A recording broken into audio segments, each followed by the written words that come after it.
Hello everyone, hope you're all doing well. It's cold and raining and stormy here in northern England. It's been really nice over the last few days, and then the weather's just taken a turn for the worst. I see we've got a few insomniacs in from Australia. 2 a.m, says Debbie. And I had one, I was just here just preparing the stream, and I saw somebody saying that it was 3:50 a.m. So yeah, well, anyway, it's 6 p.m. here, and that will mean it's 11 a.m. in Fruitland. So what I'm going to do in this stream is give you the latest updates. There are no updates as of today, as of yet. It is only 11 a.m. there, other than an hour ago, one of the reporters, Nicole Kamada, said that things are pretty quiet and there's no large machinery working at the time. But I think the kind of close of play yesterday, it was said that they're going to be using different tools today. So I'm guessing, and this is just my guess, I'm guessing that they've taken all of the layers off now and got rid of the soil, and that will be their processing, wherever they're taking that for processing, and then they'll be digging down using smaller tools. That's just my guess. That's my assumption. They might be doing something completely different. But the update yesterday was that even if they found, they're not going to say if they found anything. I'm guessing that they'll wait, given the events of yesterday, and I'm going to talk about that. You know, some really serious stuff went down yesterday. I'm going to talk about that. But given the events, I'm guessing that they're going to be even more cautious now, not to provide any information until the family's been informed and they are 100%, you know, on the whole process. So if some remains are found, if they've already been found, we don't know. We don't know if anything's been found.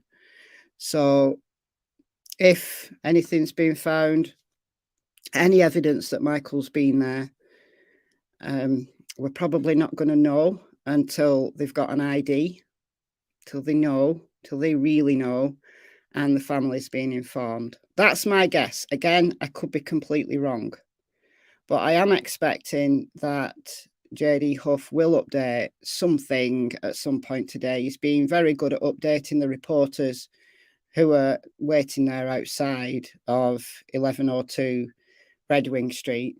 He's been very good at updating them, but I'm guessing that he's absolutely furious right now. And again, I'm doing a lot of guessing. I'm doing a lot of guessing at the moment, but I think we do need to talk about the things that happened yesterday while we wait for updates, because that is the update. You know, the fact that so much went down yesterday, so distasteful. And I'm not talking about YouTubers. I'm not actually talking about YouTubers. I kind of am, but as a side note. So can I have a 1 in the chat who watched my video this morning? And if you watched it, did you watch it to the end? Just give me some 1s in the chat.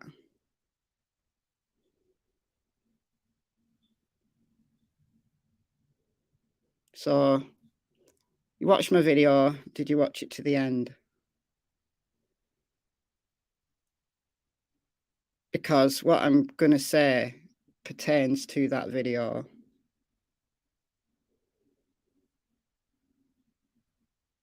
Didn't get to the end because it overlapped with this. Well, I just watched it now to the end. No, I wish there was a way to watch it. So, yeah, some of you are saying. So we've got a 2. I don't know what the 2 stands for. All right, I'm guessing twos are not didn't watch it. I'm just getting a little bit of a gauge. The video that I posted this morning my time, so it would have been, hold on a minute, let me get it up. Might be useful just to get it up. Not going to play it, but just to get it up, so that at least we know what we're talking about. And no, this is not an exercise in self-promotion. There's a serious thing to do here. This one. So the thumbnail says "Do better," and then the title is "Info from Seal Docs released, YouTube," and I think it says, what does it say? Will it let me see it? I think it says something about YouTube and the media. There we go. YouTube and the media have let down Michael Vaughan's case.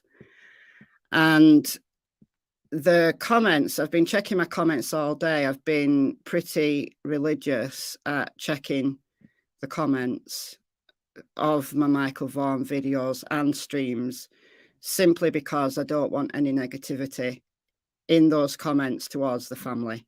They're going through enough. And if there's any negativity at all towards the family, I'm sorry, I'm just deleting your comment.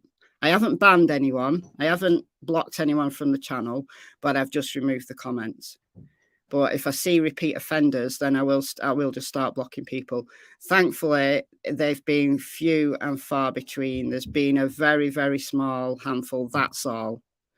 But in that process, I have been kind of reading my comments probably more frequently than I normally do. I normally kind of check through my comments, like, you know, when there's a whole bunch of them, I'll check through them. But I don't know. I've made the assumption, and maybe you're the wrong people to ask, because kind of you're here engaging with a live stream, you know, people who, you know, just click on videos. They might not be somebody who's terribly familiar with my channel. They might be somebody who's just looking for a particular update. Whereas you guys are kind of sitting here engaging. So maybe you are the wrong people to ask. But the comments that I got, I got the feeling, and I might be wrong, I got the feeling that people just hadn't watched to the end and hadn't really understood the message because they'd not watched to the end. Because the focus of the comments was all about the YouTubers. And I didn't name any YouTubers. And I know that some YouTubers were named in the comments, and I've let that go. I normally don't like negativity at all towards anybody in my comments, towards YouTubers. I have, to a certain extent, let some of that go. I did delete a couple, actually, that were really nasty. I did delete those. Simply because I knew I was coming live, and I want to give an explanation that I can just kind of put out there, you know, all at one time. So yeah, the first portion of the video was about the events that happened on YouTube. But I structured the video in a way that was chronological. That happened first. And then the other, more that I consider, legally speaking, much more serious, happened afterwards. It actually was just unfolding when I got off my, I was on Novelist True Crimes panel last night, and it was almost midnight when I got off that stream, and I was really tired, but I couldn't sleep. So I was just kind of checking social media, and there was just things unfolding that had happened after the arraignment. So I went on to that, and because I really think that there was a good proportion of people didn't sit it through to the end and just got the gist, thought I was talking about the YouTubers, and then clicked off. And that's a real shame, because the message was much more serious than that. Much more serious, right? So the take-home message was that we all need to do better. And that's us on YouTube, whether it's creators or whether it's the audience. We all need to do better. We need to be more respectful. We need to really watch our words and our actions. But it's also something that has happened in the media, that's happened in the mainstream media in the last few hours, which has got really serious implications for the case. And I was a little bit vague with how I broached that subject, because I'm going to be honest with you, I made that video at like 7:30 this morning. That's when I was out. Like, I walked very early, and then I came back and I made the video, did the voiceover for some footage that I took the other day because it was too wet and windy and horrible to film anything at all outside. And I hadn't checked. I'd made the assumption that the media outlet that had put out information that they really shouldn't have put out would have taken it down, and the damage, or at least the scope of that information, would have been reasonably limited. However, I was somewhat naive, and I kind of like, broached that subject. The cat is out the bag, and even if they do take that down, people will have taken screenshots. YouTube channels will talk about it, but at least if they take the article down, it will limit the scope of it. I think people will forget about it quicker. But no, as far as I know, that article is still up. So that was the more serious thing that happened yesterday, in my opinion. So the fact that a YouTuber called the jail, called law enforcement, and asked a question, honestly, I've not got a problem with that, quite frankly. Given the case and given the rapid movement of the case, the problem I've got with it isn't the sleuthing, isn't the actually finding information out from law enforcement. That's good. If you're unsure, make a call. But the problem for me was posting it on YouTube, was doing it on YouTube. Make the call by all means, but then sit on that information and see what happens. That's what I would have done in that situation, but not everybody runs the channel like mine, and that's fine. That's absolutely fine. However, I am going to play devil's advocate, and I can already see some comments to that effect coming out, and I agree that it was public information. It was. However, the way that the family found out about it, I think has caused a lot of heartbreak. That however they found out about that was going to be heartbreaking. But it was public information. That doesn't excuse anybody posting that on YouTube, though. But like I said, I'm going to play devil's advocate that the person who did post it didn't know that the family didn't know. Right. And I believe that person when they say they didn't know, the family didn't know, but then ruined it by saying it wouldn't have bothered anyway, I would have done it anyway. But, it was public information. As I said in my video this morning, I partly have a beef with law enforcement.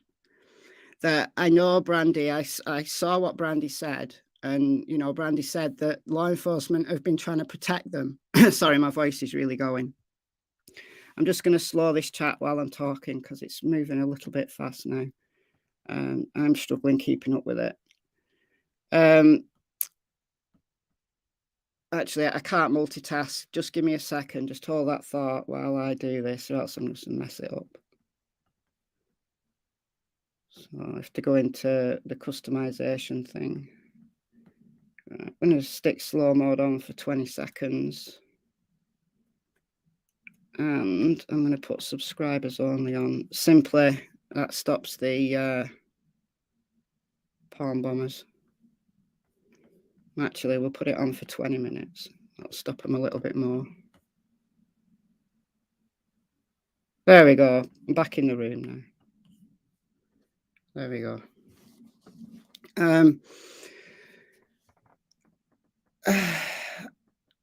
I understand. Maybe, I don't know. I don't know the answer to this. Maybe law enforcement thought they were doing the right thing and not telling them until they absolutely needed to know. I mean, obviously, you know, those officers, JD Huff, they've been working with the family. They've got to know the family very well over the last 16 months. So, you know, the relationship that they've built up, maybe they do have, you know, some kind of understanding about when to tell them and what to tell them and how much to tell them and that kind of thing. You know, I'm the kind of person who wants to know everything, every single detail. And when my son was killed in 2014, like we have in the UK, we have family liaison officers who are police officers. They're working on the case, they're detectives on the case, but they have a dual role that they are the ones that are the direct communication between the investigation and the family. So if there's any news, then it comes from a family liaison officer. And anybody who, where there's a police investigation, gets at least one family liaison officer if there's someone that's died. So it could be murder, it could be a criminal event after a traffic collision, or anything where there's a victim who's died, get a family liaison officer or two. I got two. And they were brilliant. They were absolutely brilliant. But the relationship that I had with them, like I said from day one, I want to know everything. Everything. You know, you tell me as soon as it happens, you tell me. And they did. You know, as soon as the autopsy, as soon as the preliminary results were out, which was within a day, they came around with the report, read the report to me. I wanted to know everything. But not everybody's like that. So the relationship that a law enforcement team will build up with a family, they'll obviously get to know that family really, really well. So whatever relationship that team have with Brandy and Tyler and the other members of the family, like Grandpa, then that's theirs, right? So if it was felt by law enforcement that they weren't going to tell them at that moment in time, then that was their call to make. And Brandy did address that once she was told, and she was on a live. And I know that people are saying today that, you know, it was actually the channel that Brandy was on that was the one that was in the wrong. Now, I don't agree with that, because Brandy's a big girl. She's an adult. She could have chosen to say, I don't want to hear this here. I'm getting off here. I don't want to hear this here. But she didn't. So I don't know.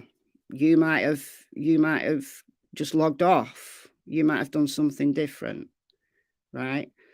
But that was Brandy's call to make. It was heartbreaking. It was absolutely devastating to watch her get that news. And I've watched it once and I don't want to watch it again. I do not want to watch it again.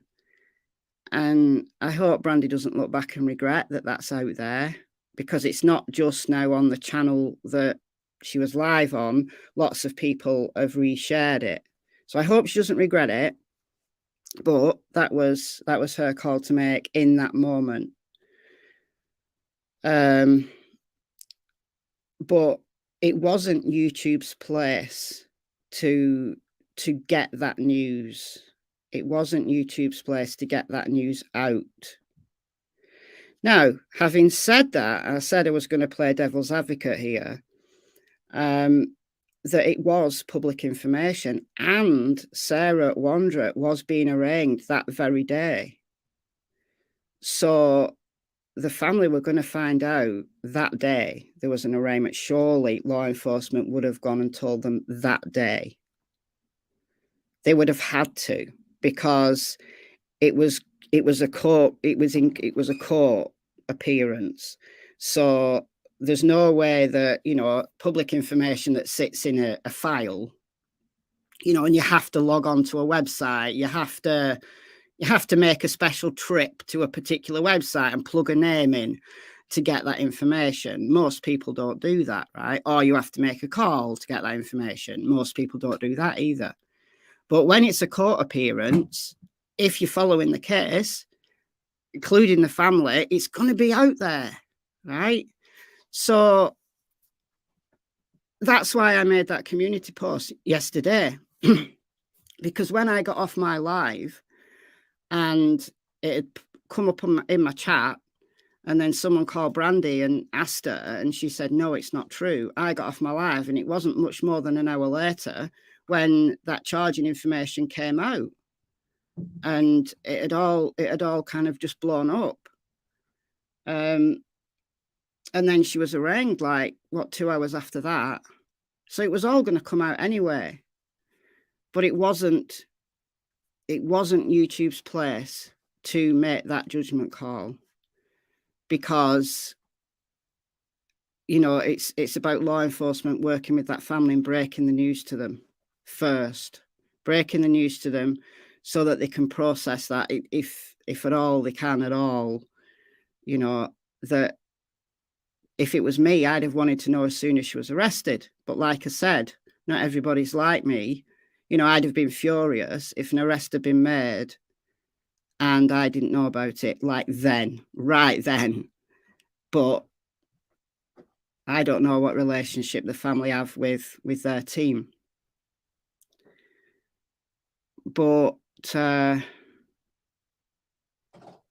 that's by far, it's bad enough. It's heartbreaking. It's tragic. It's devastating to watch Brandy like that. However, that's not the most detrimental thing that happened to the case, because that information was going to come out. That information was already in the public domain. They were going to find out that day, right? And there was nothing wrong with the charging information going out. I'm just saying goodbye to Kyle. Bye, Kyle. See you later. When are you back? Thursday, right. I've got the house to myself till Thursday. Have a good stream. I will have a good stream. Thank you very much. See ya.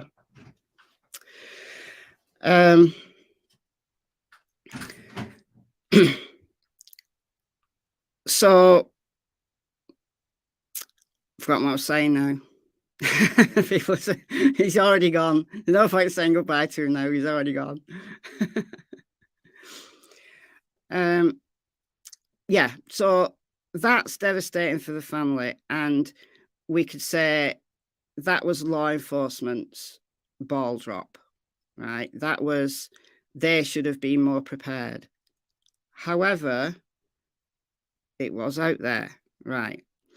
The reporters didn't do anything wrong in reporting the arraignment. Of course they didn't. It wasn't wrong to put the charging information. It's public domain information, right? But what came out after is insane. Insane. And what I want to do is I want to play you the arraignment. It's only 12 minutes. I want to play it you in its entirety. Now, some of you will have seen it, but I don't want to go any further talking about the arraignment if I'm just talking hypothetically and most people don't know what was said or don't even know what an arraignment is, right? Like in the UK, we don't call them an arraignment. We call them like preliminary hearing. That's I don't know, we just call it preliminary hearing, like you appear in, if it's a case that would be the equivalent of a felony, you have to appear at magistrates just as a matter of, I don't know, it's just a process. And then it can be hours or a day later, you appear at the Crown Court, because that's where you're going to be tried, at the Crown Court. So you will then appear there.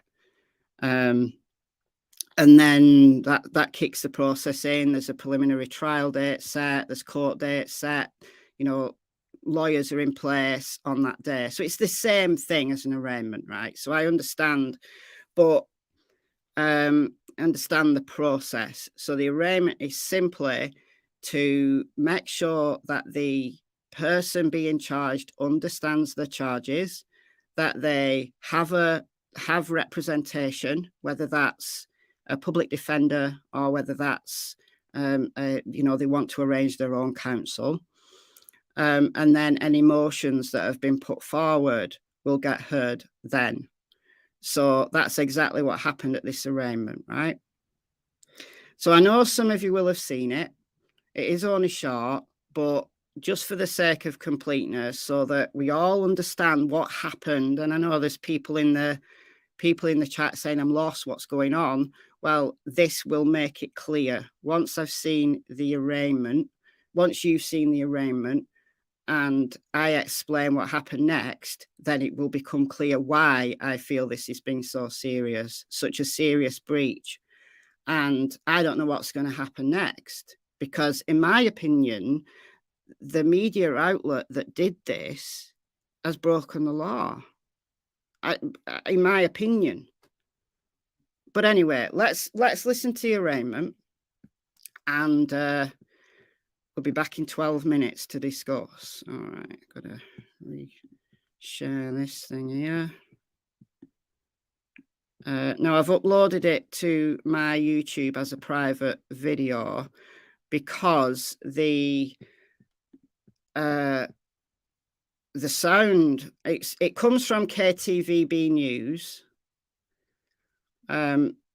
I've got a VPN now. I can get all the American news outlets now. I can get all the American videos. I can get American Netflix, because my son has very kindly shared his login details with me. So he's had a VPN for the longest time, and I've just never remembered. I've always forgot he's like not been in or whatever.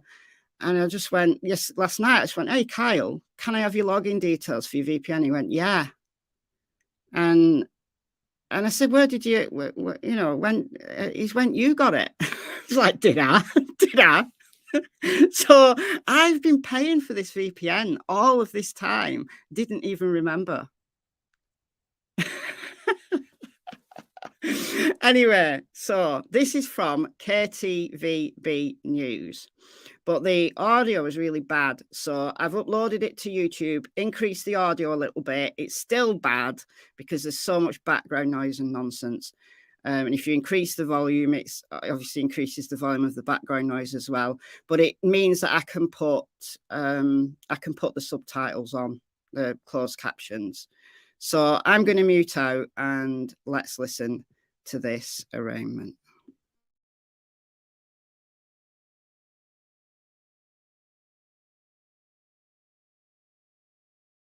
Are you Sarah Vaughan? Ma'am, can you hear me? I need you to move in a little closer to the mic. I'm unable to hear you. No, Stacy Wondra. Okay. You're Stacy Wondra? I'm Sarah Wondra. You're Sarah Wondra. Okay, thank you. Ms. Wondra, in this case, which is CR 38221769, you are charged with having violated the law in one count. It is alleged that you did on or about the 12th day of November of this year here in the state of Idaho fail to notify the coroner of a death, the death of Michael Vaughan, with the intent to prevent the discovery of the manner of death. That is a felony here in the state of Idaho. Do you understand the allegation that's been made against you? I understand what they've said is not correct. All right. You have a number of rights when you are charged with a crime. The deputies typically hand out a document that describes those rights in detail. Did you receive a document like that? They're giving me documents right now. All right. So in a criminal case, ma'am, you have the right to remain silent as it relates to the underlying charges. You have the right to require the state to prove the charges beyond a reasonable doubt, the right to cross-examine and confront the evidence the state may put on in an effort to prove its case, the right to testify in your own defense if you wish to, the right to use subpoenas to bring witnesses and evidence to the trial as you may determine to be appropriate, and the right to be represented by an attorney at all stages of these proceedings. Do you understand that you have those rights? I have those rights, but I don't have any to be silent. I did nothing wrong. All right, well, so I'm going to remind you, you have the right to remain silent. I'm not going to say anything to you or ask you any questions that are designed to get you to speak about or encourage you to speak about the underlying events. But everyone who gives up that right and does speak about the case or make any statement at all about it, of course, those can be used against you. So I'll remind you of that. As it relates to your right to an attorney, do you intend to ask me to appoint an attorney at public expense? Do you intend to hire your own counsel or represent yourself in this case? Represent myself? No, get an attorney. Okay. Do you want me to appoint an attorney to help you at county expense? I'd appoint one. All right, let me have you raise your right hand to be sworn so I can ask you some questions to be sure you qualify. You solemnly swear the testimony that you're about to give me will be the truth, the whole truth, and nothing but the truth? Yes. All right, thank you.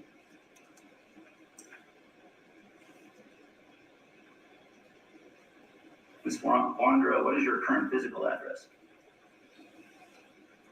Well, I live in Tillington, 1102 Bergen Street, Footland, Idaho, 83619.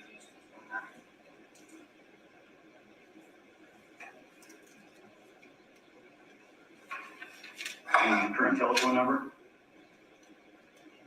No, scratch that. I'm not going to ask you about that right now. Who is your current employer? I am for myself, self-employed, taxi driver. And what is your typical income in a week? I wouldn't be able to tell you because I don't know the exact amount. I haven't been doing any taxi drives lately. More or less than $500 a week?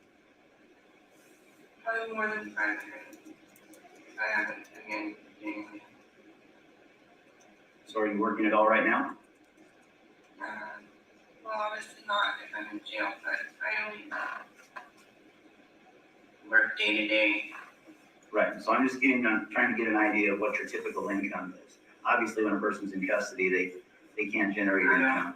I don't know my exact income. All right. Do you own any land or buildings anywhere? I don't own land or buildings. How much money do you have in the bank or cash on hand? I think I have some change in my purse. Do you own any personal property worth more than $1,000? I gave everything to the most I got, but I am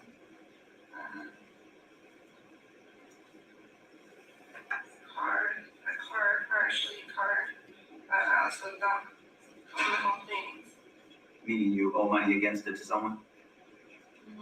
No, I have owned it with my dad. I see. All right, I do find you qualified for the appointment of an attorney. I'm going to appoint in this case Ms. Jolene Maloney. I did review an affidavit of probable cause in this case and do, for purposes of this appearance, find probable cause. What's the state's position, if any, on Vaughan?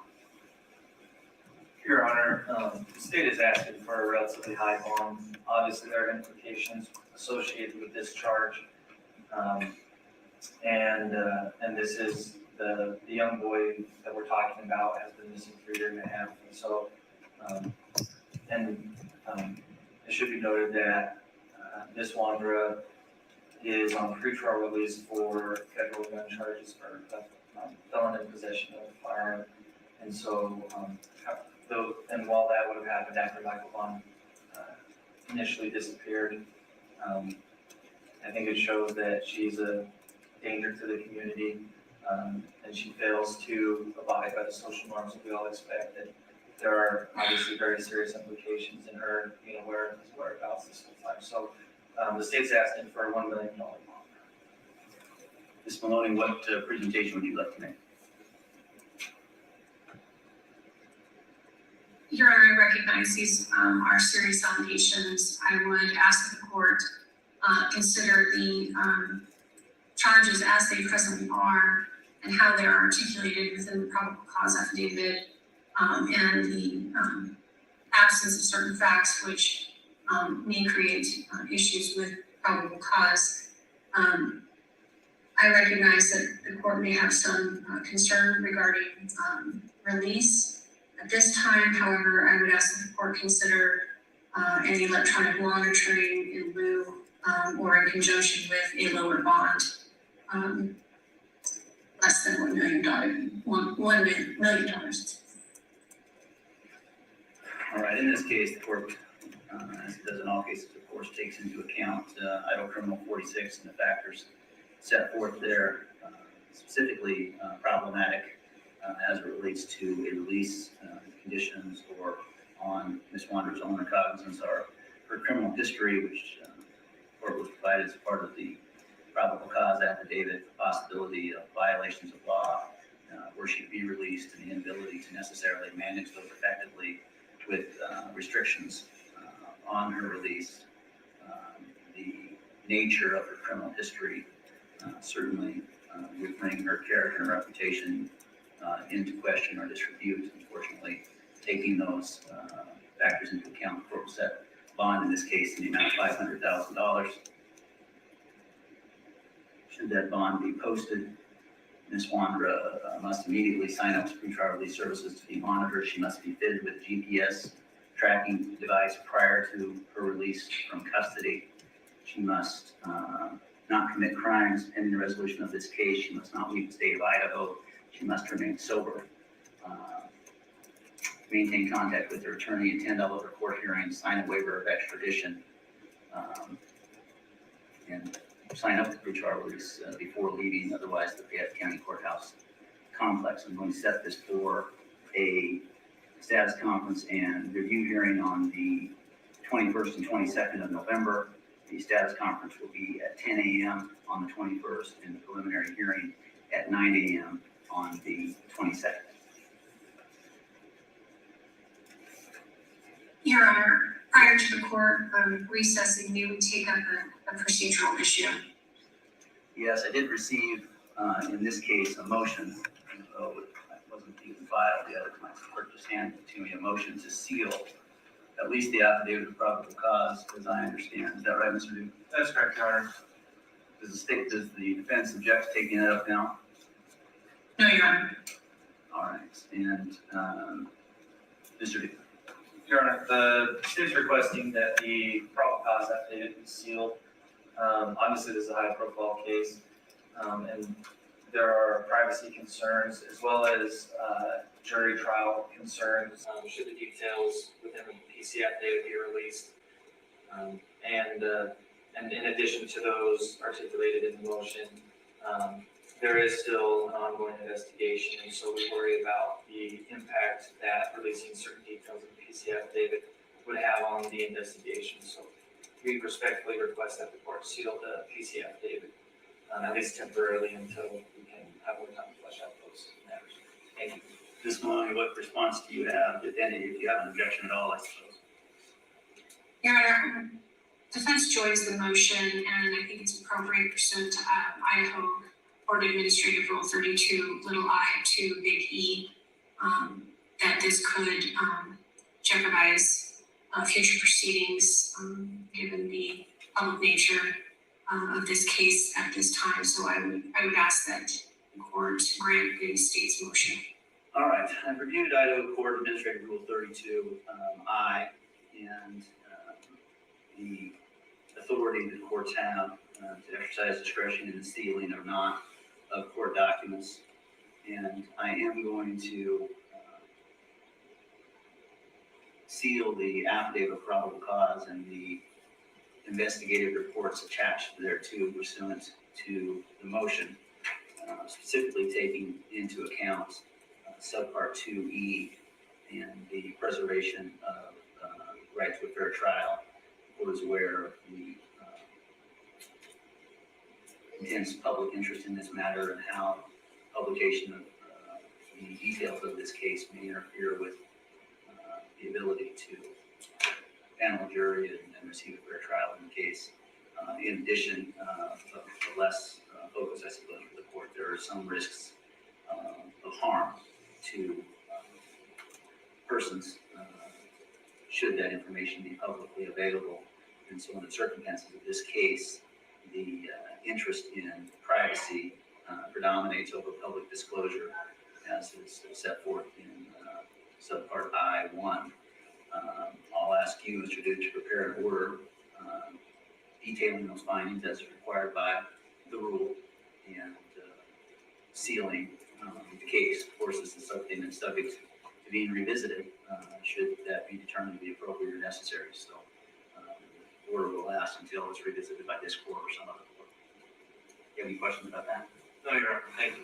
Anything else to take up today from either of you? Nothing from the state, Your Honor. All right. Thank you very much.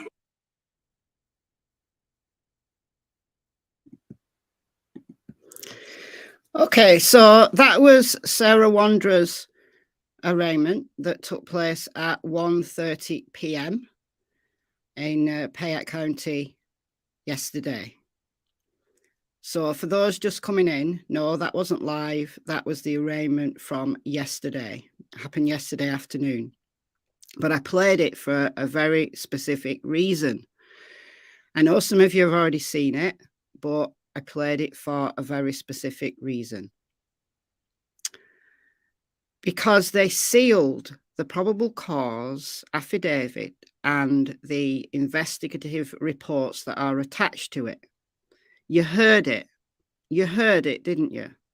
You heard the judge seal the probable cause affidavit and the investigative reports that are attached to it. Both the prosecutor and the defender agreed. Both agreed. Therefore, I've got one question. Why was it acceptable for a news media outlet to report the details of that affidavit that had been sealed by the court? It's not like it had got out there, right? It was, this is why I played the whole arraignment, the whole 12 minutes, even though most of it is mundane, because you saw in real time them doing their court duties, doing the usual mundane stuff that's obviously very necessary, but it's mundane just to the observer. And then at the end, the judge said, we've got a motion here, sealing the affidavit. They explained why it would be useful. Everybody agreed, right? That publication of those details within the affidavit could compromise the arrangement of a jury, could compromise the right to a fair trial, and to a lesser extent could cause harm to the persons involved. So I'll ask again, why was it acceptable for a news outlet? And this was nothing to do with YouTube. This is why in my video this morning, I went through chronologically. The YouTuber thing happened first. That was bad. It was heartbreaking for the family, right? Whether law enforcement dropped the ball or not, right? It was public domain information. It was the way that they found out that was distasteful, but there was nothing illegal about it. It may have been, it feels icky, it's distasteful, but there's nothing illegal about it. Nothing that was reported on YouTube yesterday was illegal. Distasteful, yes, but legal. What a mainstream media outlet did was illegal, in my opinion. And that's what I tried to get across in my video, that we all need to do better. But when you're talking about publishing details from sealed court documentation, saying that they have to do better it's just hollow words. It pales into insignificance about what damage that could do. So I'll go back to what I said right at the beginning of this stream, that I felt that in my comments, people had not fully understood the message that I wanted to get across. That this case is in jeopardy if it's deemed acceptable and one media outlet gets away with publishing details from sealed court documentation. No. You heard the arraignment there. The probable cause affidavit was not, right? It was not out. It was sealed at the arraignment. All that was in the public domain was the charge. That was the charge. That's public. When somebody's arrested and charged, that is public information. It is public information. Right? That the media can report on, YouTubers can report on, right? And, you know, the thing about a YouTuber releasing it before the family knew about it, like I said, it's distasteful. It's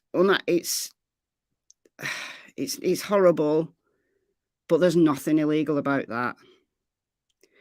But posting details, they didn't post the affidavit itself, right? So I'm wondering whether they think that they'll get away with that.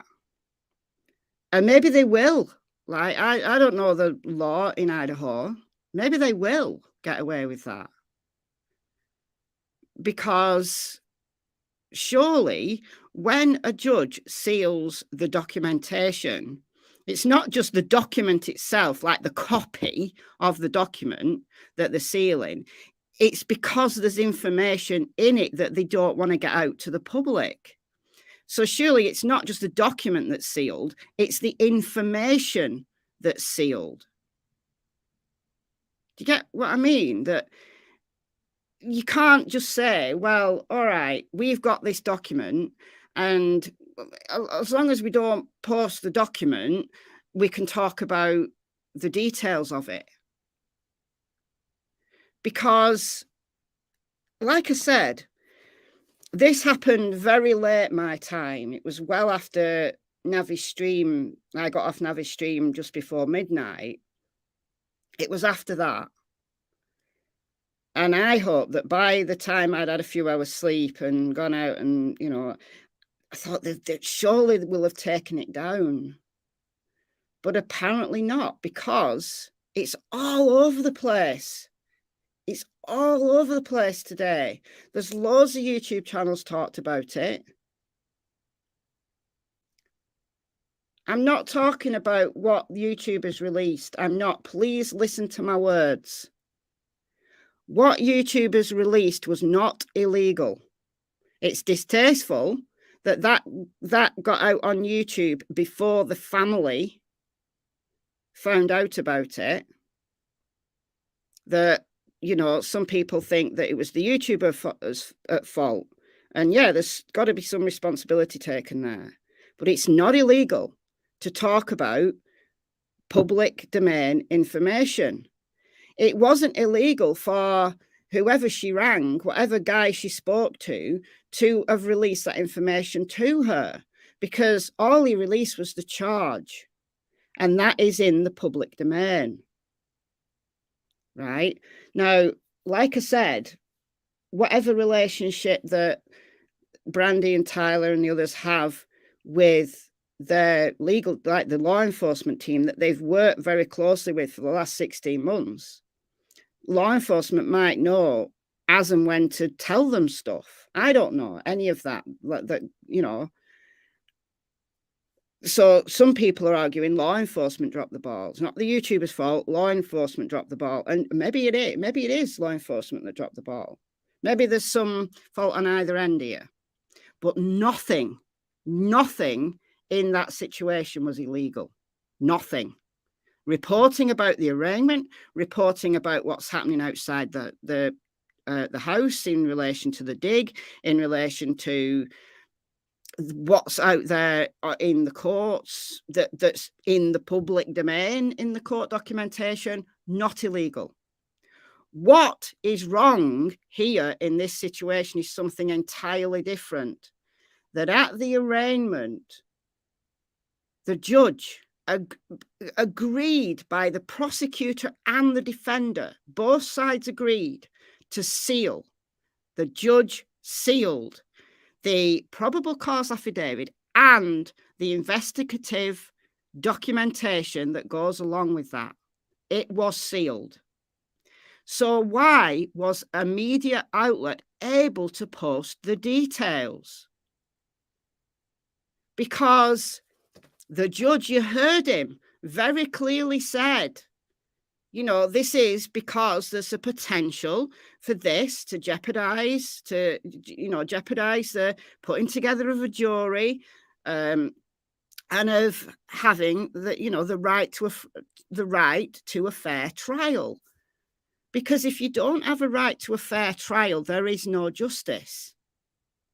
Because if you don't have a right to a fair trial and you appeal based on the fact that you did not get a fair trial, what is the potential? The potential is you walk, because the due process was not completed in a legal fashion. Now, that's worst case scenario. I'm going off on something that might happen far in the future. The point here is that a media outlet, not a YouTuber, YouTube's not at fault here. Not one YouTuber did this until a mainstream media outlet, well known, not The Sun, which is a rag, well known, and I respect this outlet. They've done some good work. They've done some good work on the Daybell Vallow case. They've done good work on the Dylan Rounds case. They've done good work on other cases. I respect this media outlet. I was shocked, absolutely shocked, when I read it. It was there on Twitter. I read it. I was absolutely shocked. I said in my video this morning I wasn't going to name the outlet, but I don't see any problem with naming the outlet. It's the East Idaho News. And then I think that's been shared maybe by, the sister websites or whatever. Now, I haven't seen any other media talk about it. But to be fair, I haven't looked. Right? But the East Idaho News done great work with Daybell and Vallow. Done great work with Dylan Rounds. Right? I'm not decrying the outlet. It's this one article. So whoever, I'm coming on to that.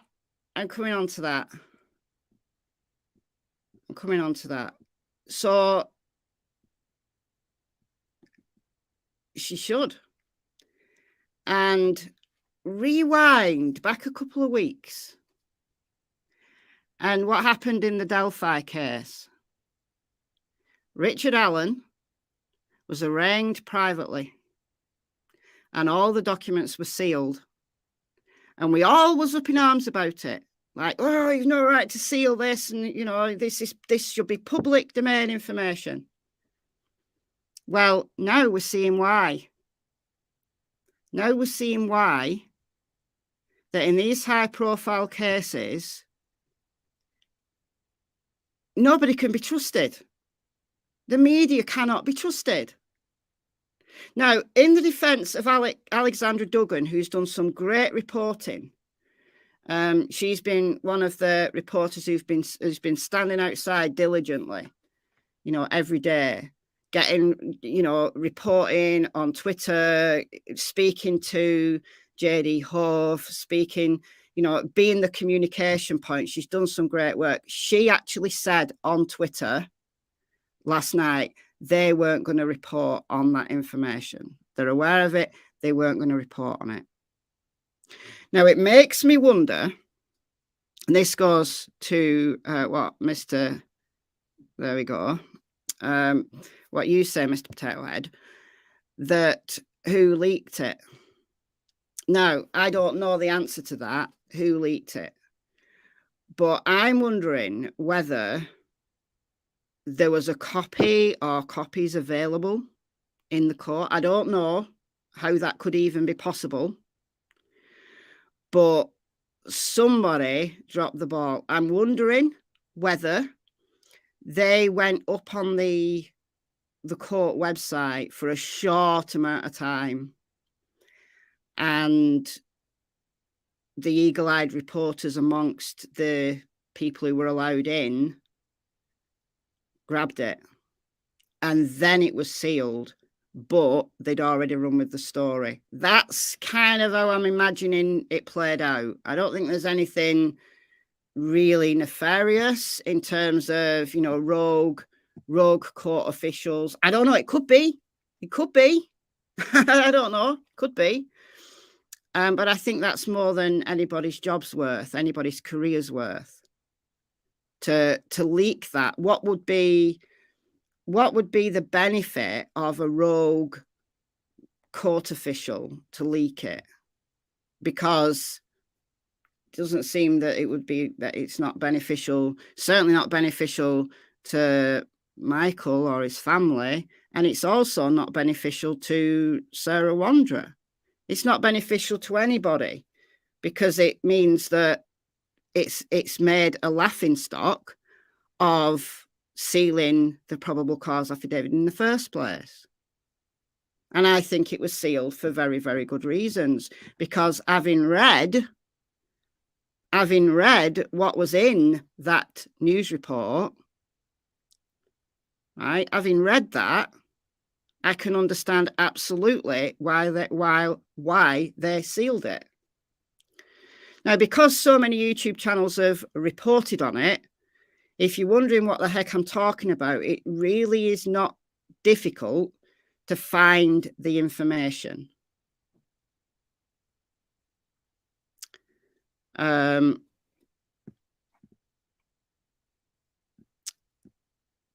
I going to play the news live? Is there something happening? Is there something happening that I should be aware of?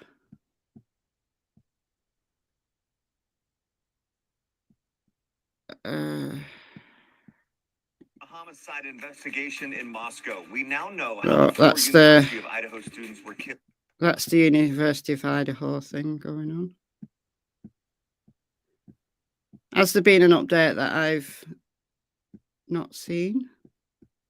Should I be playing the news live? There doesn't seem to be any updates. But if there is one that Twitter's missing, then please do let me know.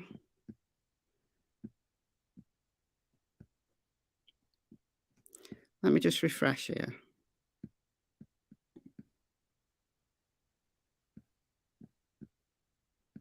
No, there's nothing new.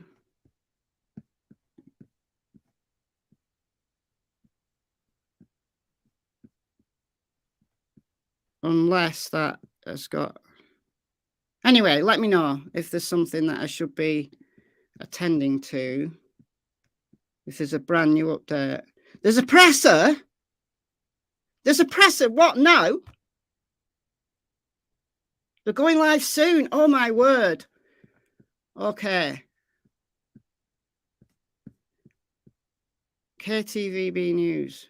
Right. Question for people with VPNs. If I put my VPN on so that I can play KTVB News, will it knock this stream out? Will it do anything weird and wacky with this stream? Live right now? Shit. Right. Hold on. Hold on. I'm just going to have to risk it.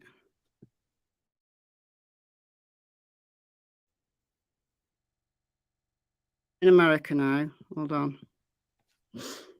What, is it just ktvb.com? KTVB.com.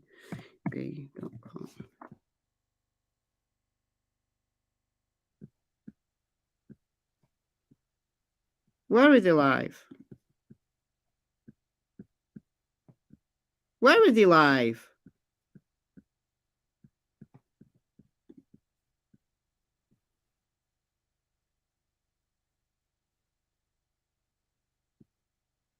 There's not a live.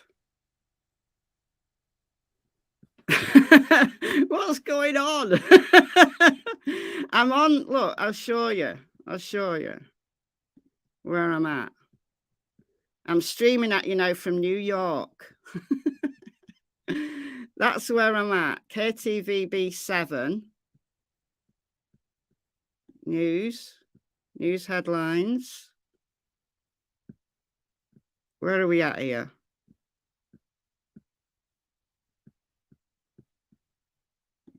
Or is it YouTube? KTVB News YouTube.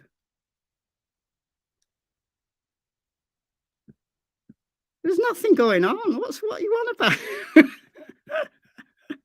What you on about?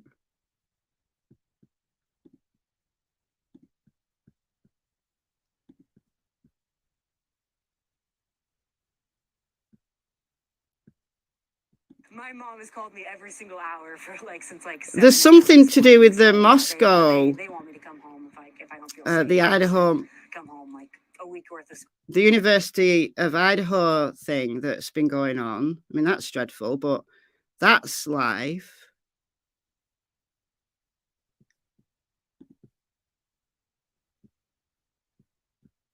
Oh, yeah, hold on. I've got it. There is something. Hold on. I've got it. You weren't as green as your cabbage looking, as we say here in the north of England.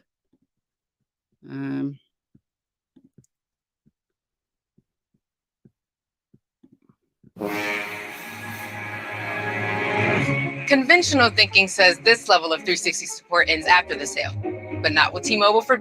You can shut up about T-Mobile. I don't want to know about that.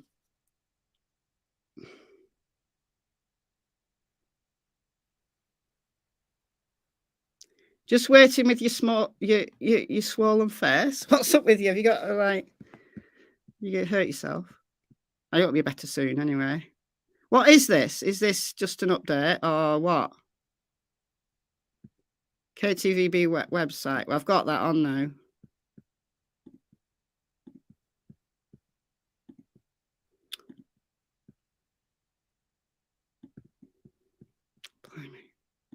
One of the families like that, and so many people there do. So keep working on it, and we'll check back in with you today on the News at 4, and of course online as we gather more information. Andrew Bartline live in Moscow. And as Andrew mentioned, we're learning more about the victims. Yesterday, the University of Idaho identified the 4 students who were killed.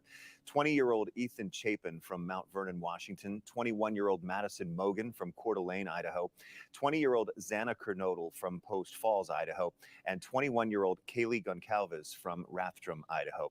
Our sister station from Spokane spoke to Kaylee's family. Kaylee was the middle child, and her family described her as the fairness fighter. Her oldest sister, Alivea, shared a statement with KREM 2 News on behalf of her family. It reads in part, "Kaylee was, is, and always will be our defender and protector. She is tough and fair, the ultimate middle child. She did absolutely everything she set her mind to." Am I on the right thing here? No notice about oppressor. Yeah, that's what I'm saying. This is about Moscow. So is Michael going to be after this? I mean, I'm not decrying what's happened in Moscow. It's just not a story that I'm following, and not why you're here. There's a live link at the top of the website.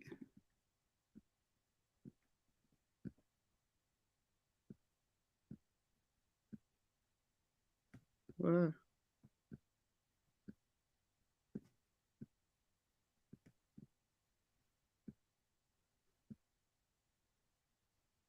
This is the live thing. This is what's on live.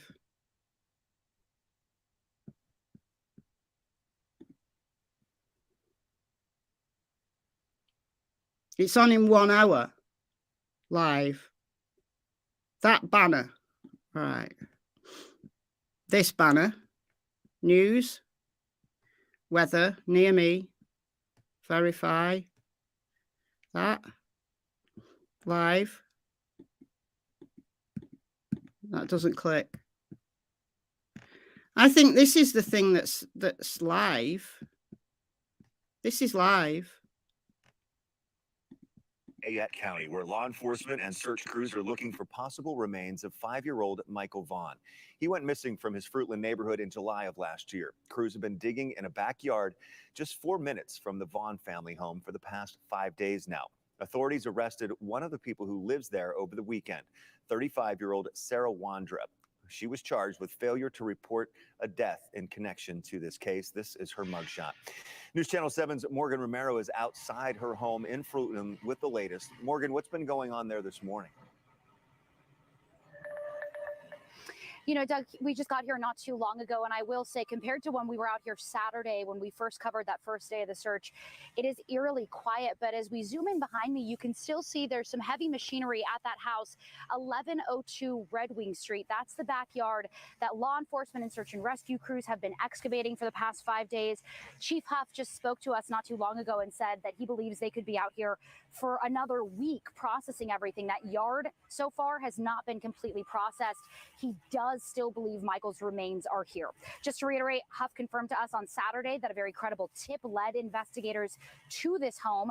Huff says the tip came from somebody inside the home, and that's, of course, what led to 35-year-old Sarah Wandra's arrest over the weekend. Law enforcement and search and rescue using heavy machinery over the past 4 days. Now Huff says they're really in that fine-tuning aspect. They're trying to preserve any evidence and material. They want to make sure they're very careful and methodical. But it's important to note he could not tell us if they have found anything yet. But along with that backyard, Huff says they are going to be searching and processing the home. They are going to be going inside that home. They're still getting tons of tips and leads. Huff is feeling very encouraged over all the leads that they've received just in the past 3 days since this news broke. This latest and biggest development on this case since 5-year-old Michael Monkey Vaughan went missing back on July 27th, 2021. Huff says this is a really complex investigation, and he's going to continue to stay on top of it. He's going to leave no stone left unturned, and he wants to hold all those people accountable who were potentially involved in committing this crime. I should also note court documents show that a judge yesterday during Sarah Wandra's arraignment, after Sarah Wandra's arraignment, I should say, ordered a mental health and competency evaluation, meaning that she needs to get evaluated by a psychologist or a psychiatrist in order to determine whether she's competent to stand trial in this case, again, charged with failure to report a death in connection to missing Michael Vaughan. Huff says there is no connection, it's important to note, with this house and the people who live here with the white Honda Pilot that police have been searching for that was last seen in the area Michael went missing around that same time Michael went missing.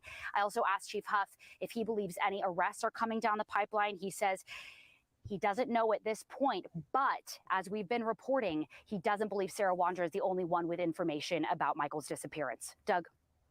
Morgan, yesterday during Sarah Wandra's arraignment, I believe they set the next court hearing for November 21st and 22nd, if I remember that correctly. Is this new development with the ordering of the mental evaluation going to push those dates back likely? You know, it remains to be seen. It's all about resources and whether they're able to get that evaluation done soon. In my experience with competency evaluations, as people await trial, they have status hearings and then they have other motion hearings. So those could remain or they could be pushed back. I think we'll just have to stay on top of it. All right, Morgan, thank you very much. Reporting live now for us in Fruitland with the latest on the search for Michael Monkey Vaughan. Morgan, thank you. Well, as I said yesterday, it's always difficult in these situations to make a transition from stories like that that have so much emotion and... Okay, so hopefully that was the thing that you were all trying to direct me to. That was ktvb.com/watch, and that was the live reporting. So I think I got the right thing eventually. Hey, that VPN worked a treat. Yeah, it's good. I love it. I can now pretend that I'm in New York whenever I want. Yeah, I've been reading all the US newspapers and stuff today, so that's really interesting. That's very interesting. But nothing really new there, to be honest. We know that there was one thing of note that I didn't know, maybe some of you knew, that JD Huff had said that there's no link between the white Honda Pilot and the people living in that house. So does that mean that the Honda Pilot that we've all been talking about and people have been looking for, and that law enforcement have consistently said we need to find out who this belongs to, and a lot of time has gone on, I'm sure, behind the scenes, could well be just a vehicle that was there for whatever reason but is not connected? Or are they going to find that it is connected at some point, but just not with those people in the house? Now, something Brandy said yesterday was that there's 2 people involved. So we can guess that if Sarah's been arrested for failure to notify of the death of Michael Vaughan, then the other person is going to be Stacey Wanderer. We can make that assumption. We don't know, because I do believe that there was at least one roommate living there, at least for some of the time, but I don't know whether there was someone else living there at the time Michael disappeared. So, don't know. Don't know. But anyway, back to what I was saying about the East Idaho News posting that report of what was in the probable cause affidavit. I don't know. Is there going to be like some kind of charge on them? Because surely that's illegal. Surely it's illegal to report on information that has been sealed by the court. Surely. And I know a lot of you, I can just tell by the chat, I know a lot of you have seen what was said in that report, because so many YouTubers have reported on it. And I don't think the YouTubers are wrong in reporting on it, because it's there now. The cat's out the bag. I just don't want to talk about it on my channel, because I don't know what the legal implications are for the East Idaho News. And I don't want to spread that information knowing that that shouldn't be out there. I just, you know, it's obviously up to every creator to make that decision for themselves. And the cat is well and truly out the bag. And if East Idaho News continue to keep that up and it isn't addressed, I don't know. I don't know. I don't know what to say. I mean, it would be, what's the point in sealing anything if somebody can get hold of that documentation in whatever way? I suspect that there's nothing nefarious. I suspect that it was put on the court website. An eagle-eyed reporter or two downloaded it before it was sealed. And then they just chose to run with that story.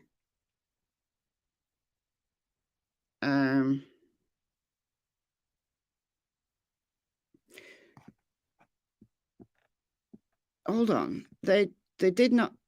Oops, I nearly put you in timeout then instead of putting you on the screen. They did not get the info. I'm assuming you mean from the affidavit. Who didn't? What, East Idaho News? Well, where did they get it from then? Because that's where they said it came from. I'm not going to put it on screen, but I'm just going to have a look at it. I'm definitely not going to put it on screen. I know lots of YouTubers have. I know you can read it. It's out there. I know you can. Right, so it talks about the search warrant. What happened during the search warrant. This is information that could only have come from the investigative materials that were sealed along with the probable cause affidavit.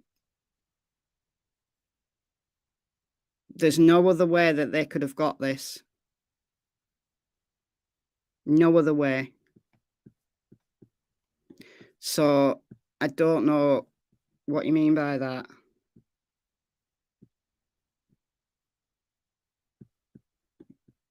It has to be. It has to be. The warrants weren't sealed. Well, where are they then? Are they sealed now? Because if they're sealed now, everything was sealed. Everything was sealed at the arraignment.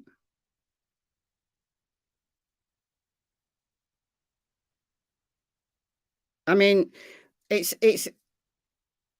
detailed information.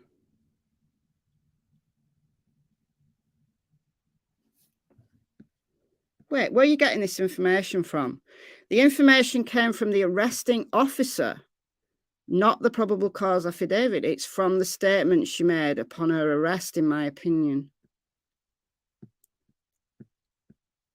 Well,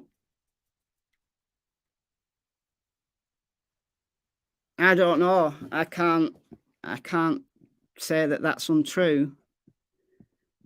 It's so detailed that it has to have come from investigative materials, because it's not.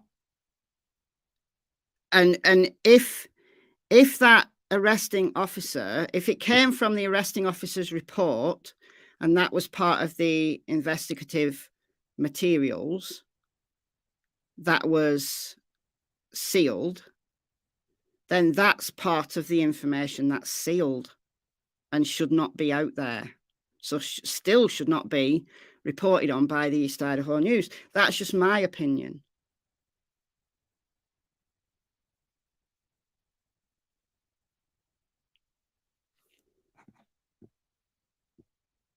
I have no idea. For that little side topic, Russian missiles hit Poland. Scrolling YouTube and see the gender-free news as live scheduled. I've no idea. No idea.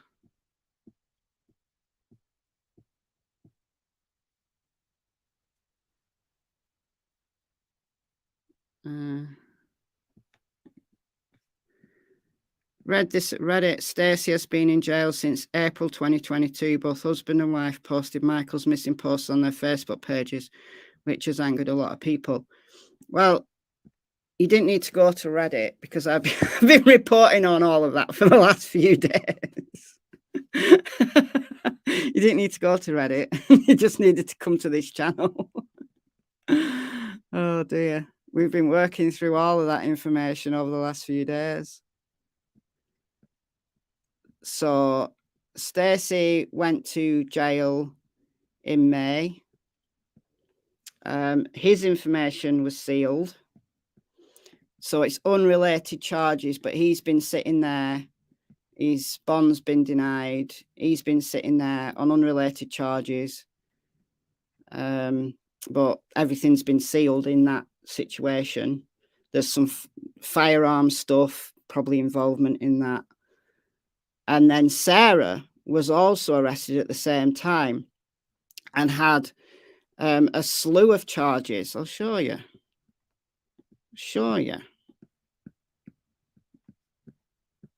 All right, hold on. Let me just get rid of that.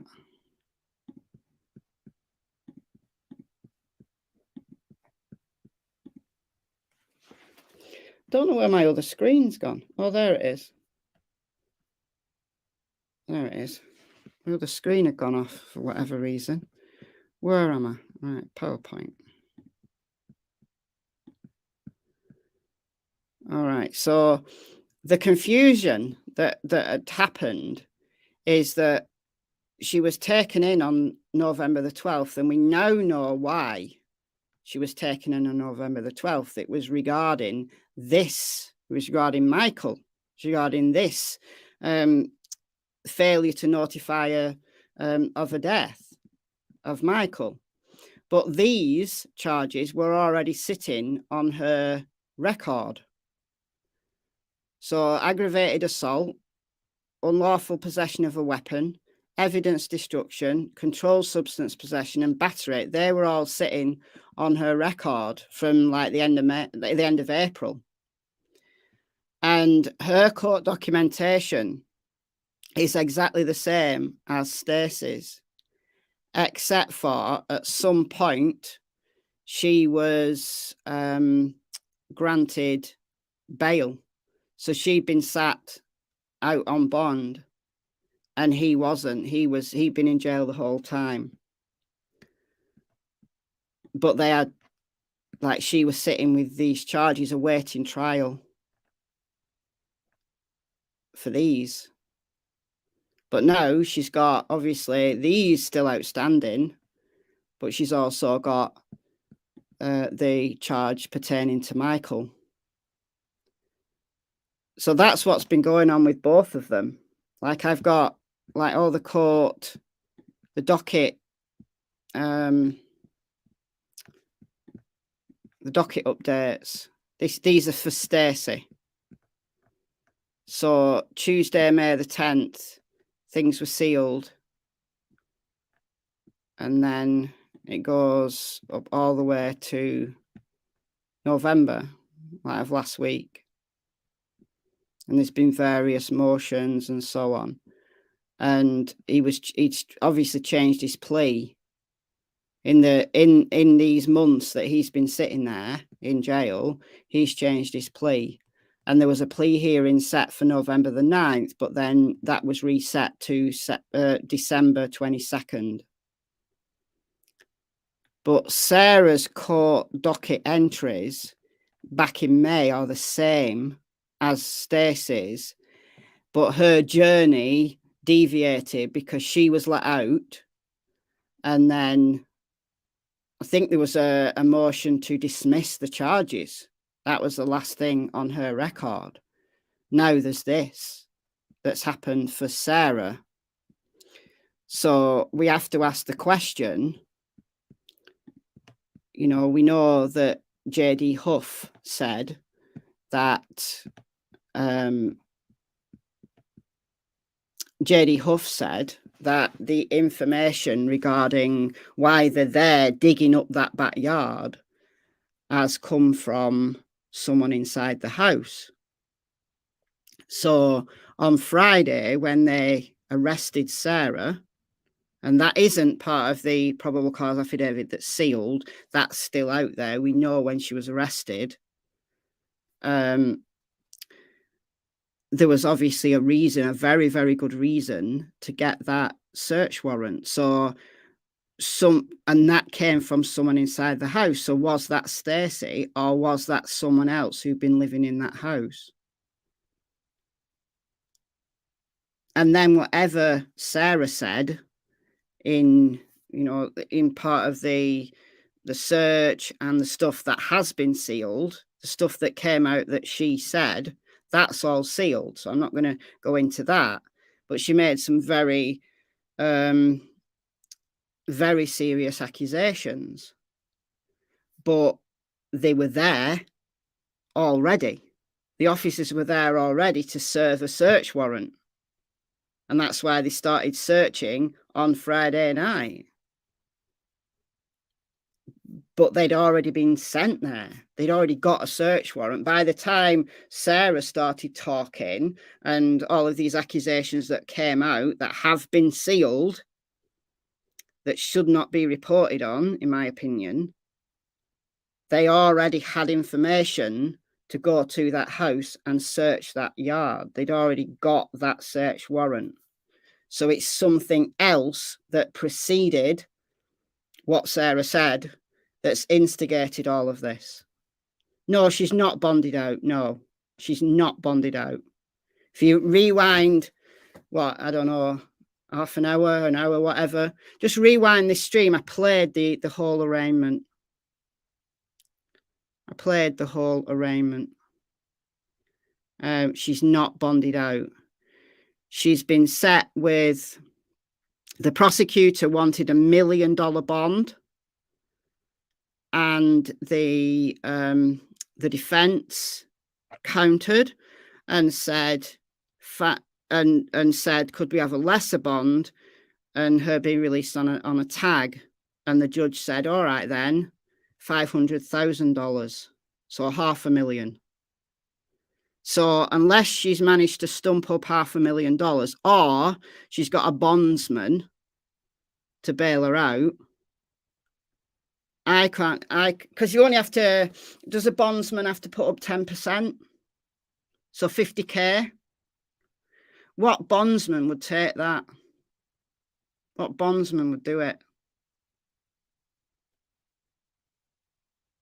Yeah, absolutely, Holly. It has to be very credible. I just hope that these pair, because, you know, they've got charge sheets, like they're just rap sheets as long as their arm.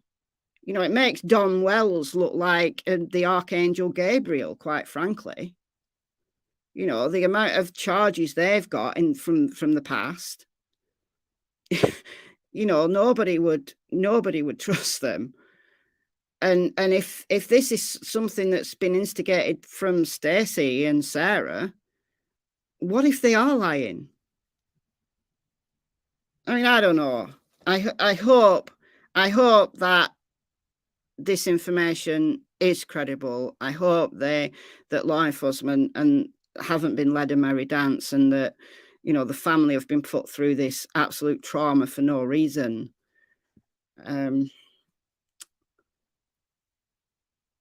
But she said she got no property. It was in the arraignment.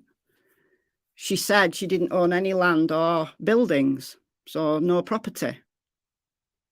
Because the house, I believe, is owned by her parents, I believe. So I don't think that house is worth $500,000. I don't know what the housing market's like in Fruitland, Idaho, but even if their parents wanted to bail her out and put their house as, you know, as the bond, I don't think it's worth $500,000. It's only a small house.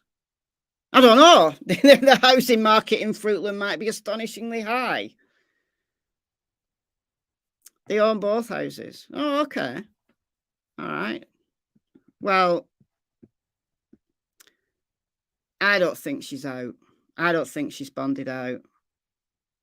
She wouldn't be safe. What's this going on in Poland? Russia's attacked Poland. I don't want to be the bringer of bad news here, but that's how the Second World War started. Not Russia attacking Poland, but Germany attacking Poland, invading Poland. Is Idaho death penalty state? I think it is, isn't it?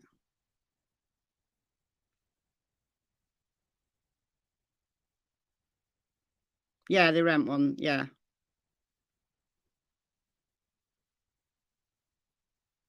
Oh, okay, 2 people died. It's not a massive attack. Still an attack, though. Parents can use their property as bail. Yeah, I know they can. Can in the UK and all. But would they? Would they? Is the thing.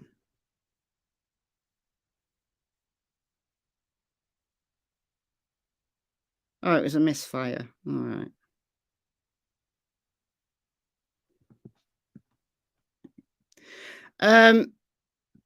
Well, JD Huff has said that there could be more arrests down the pipeline. But obviously they've got to work through the evidence, haven't they? And I hope that, I think more arrests will come, and I think that the judge needs to seal the arraignment, seal everything, and take the approach that the judge did in Delphi, because I now understand why the judge did what they did in Delphi, because people can't be trusted.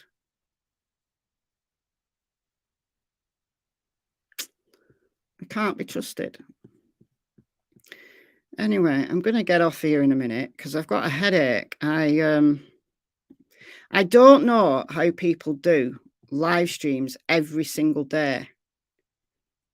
They exhaust me. I get exhausted by, like, after I've done a stream, I'm exhausted. I don't know what it is. I think it's having to concentrate and read. It just really tires me out. We need 150 thumbs ups. Why? What we on? What we on? I can't even see it. Oh, 860. Get it up to 1,000 thumbs ups and I'll give some memberships away. All right, so CBS 2 News. In the case of Mr. Michael Vaughan, Chief Huff said today will be a day of fine-tuning to preserve any evidence. That's interesting. That's very interesting, in my opinion.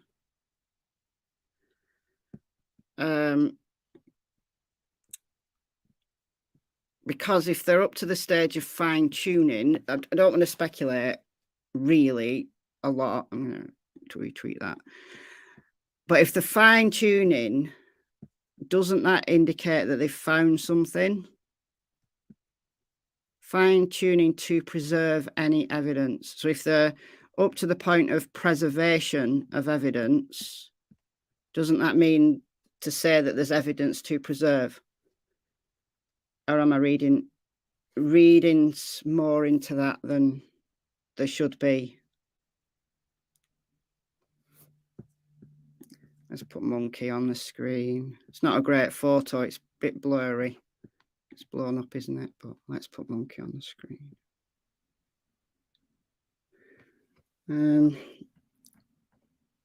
Oh, nearly up to 1,000 likes. We need 19 more likes, and I'm going to give some memberships away. 17 more likes. I sound like Grey Hughes here. Get it up to 1,000 likes. It's good. It's not just to, massage my ego. It's really good for the algorithm. There we go. 1K likes. Right, memberships. Going to give some memberships away here. How generous am I feeling? Let's give 20 memberships away here. Okay, 20 memberships. Membership gifting. I'm just going to take that out. You can't see this, but I get paranoid because I'm going to put my credit card information on the screen, but I'm on the other screen. All right. 20 memberships coming up. 20 memberships coming up. So how this works for you guys who've never been in a stream where memberships have been gifted before. There you go. MichelleAfterDark has gifted 20 memberships. So you have to have been, you're a member. You're not a member already. And it's not me that decides. It's YouTube that decides. It's YouTube that decides. How they decide is I don't know. It's based on engagement. So it must be how often you comment, what videos you watch, just your engagement with the channel. That's how it chooses. And you have to have membership gifting on your own profile for it to pick you. So it's not me. It's not me that does it. it's YouTube that decides. I have all I do is put my credit card information in. Let's see who got the memberships. Let's have a look. I tried to find this last time and I couldn't. All right, who've we got? Who's a new member? All right, here we go. I've got some. Nope, it's me, Laurie, was gifted a membership. Joe Looking Ass was gifted a membership. Denise Stagner. I want Heart to Touch was gifted a membership. The Real Brenda, Angel Rose, RJ Davis, Melissa, Moon Drop Burst, Miniman, Laced in Chains. I thought you were already a member. Maybe you weren't. Anybody else? Journey Takes a Trip, Hangry Hummingbird, Instagrammer. Oh, I know you're in chats a lot. It's good that it's chosen you. Liberty Heiress, Caroline. Who else? Is that it? Ryan or Rin, sorry. I think that's it. So that's 20 memberships. So what you have is a membership for 1 month. After the 1 month is up, then you will no longer be a member of the channel. It will just, automatically go off. Obviously, you can choose to renew it.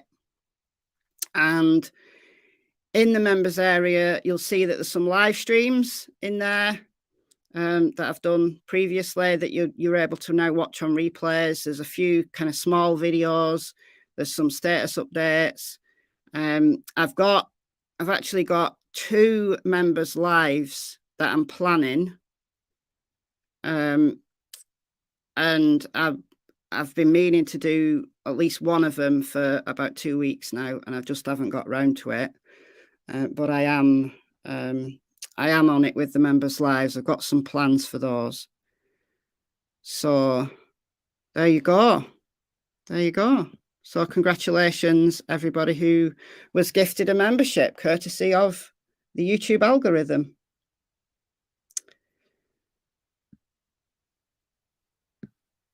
All right, I'm just going to do one final sweep of Twitter just to make sure I'm not missing anything.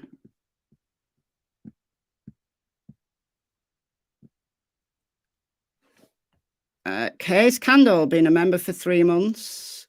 Love the truth you always put out, just the facts. Well, I do my first share of speculating. There's nothing wrong with that. It's just you've got to base your speculation on fact. Don't go wild. Just don't go wild.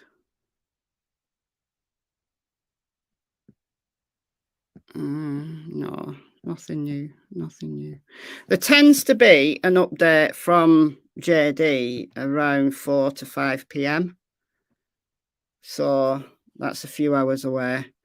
So I'm going to call it here.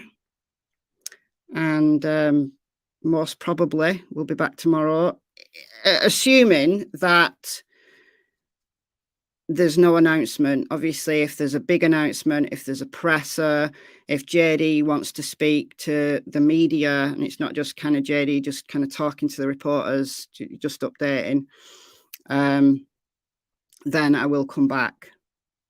As long as I'm not asleep, I will come back. But most probably, I'll be back tomorrow. Thank you, Donna, for the $4.99. It's very kind of you. Thank you so much. So I'll sign off here. Thank you for being respectful in chat.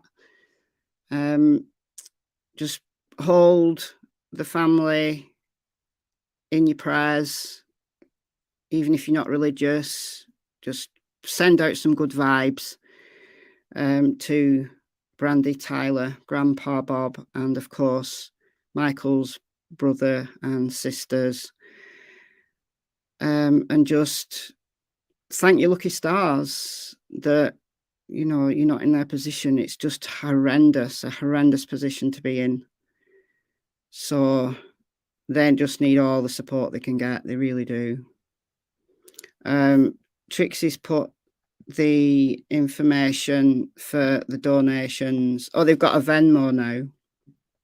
But if you go to findmichaelvaughan.com, the website, there's some ways in which you can donate to the family. So you can, they've got an Amazon grocery list, and some of the items on there are really cheap. Like, you know, you don't have to spend, if you've just got a couple of dollars, you know, if everybody in the chat gave $2, you know, obviously, you know, they can't work at the moment. They've still got 3 children to feed and clothe for the winter. So the groceries are just things, you know, just food, winter foods, clothing, just really stuff that they absolutely need. There's also a Cash App if you would rather give cash, and Trixie Star's put a Venmo up now. So dead easy to donate. And if you do have a couple of dollars, please do throw it in their direction. They really, really need all the help they can get. So I'm going to call it here. Thank you so much for the super chats. Thank you for the moderators. Always do great work here. We've not had any dramas today, no porn bombers or anything like that, so that's good. And welcome to all the new members. Check out the members area. And yeah, I'll speak to you tomorrow. Enjoy the rest of your day. Bye, guys.